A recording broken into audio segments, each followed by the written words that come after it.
So I've been playing a lot of time playing the old Nintendo DS and playing Castlevania Order of Ecclesia, and I haven't quite beaten it yet. I'm nowhere near the end, I feel like. I'm about like 30% into the game according to the map. So probably when I get around like 60-70% of the map, I'll probably be able to beat it.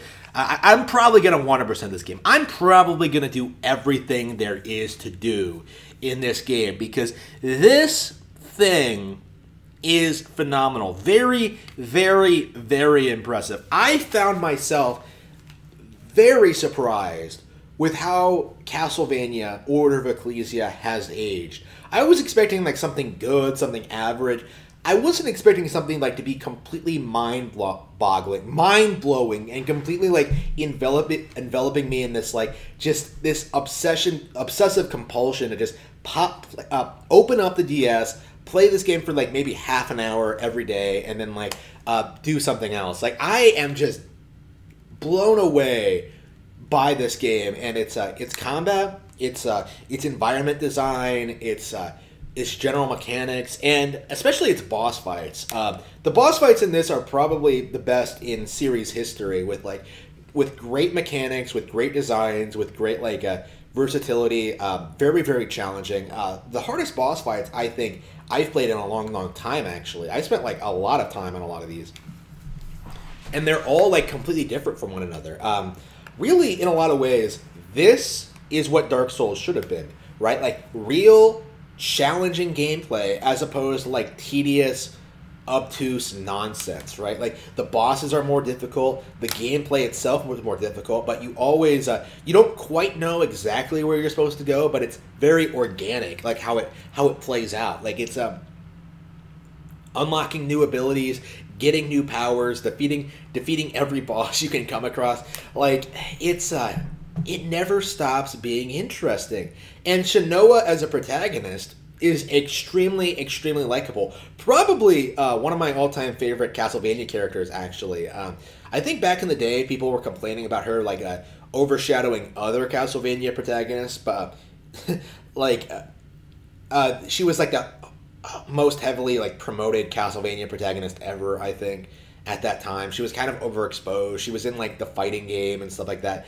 Now that I've played the game, though, I can see why the developers liked her a lot. Her design is inspired. I really like everything about her, from her personality to like the way she fights and like her background.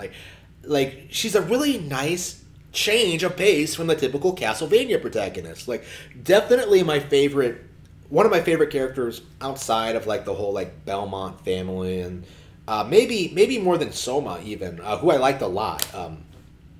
I just really, really like Shinoa as a character, and I just really end up feeling really invested in what I'm going through in this game, fighting all these monsters, uncovering new powers, and becoming stronger. It's the ideal Metroid-like Castlevania game. Well, it incorporates like classic Vania elements as well, but I think that's another thing that makes it kind of great. Actually, is that like there are times where it feels like, oh yeah, this feels a lot like a traditional Castlevania game. It feels like they took a lot of elements from like some stuff like Super Castlevania 4 and like the original games and sort of like created something totally different from those. It's from what they had been doing like previously with like the other DS games.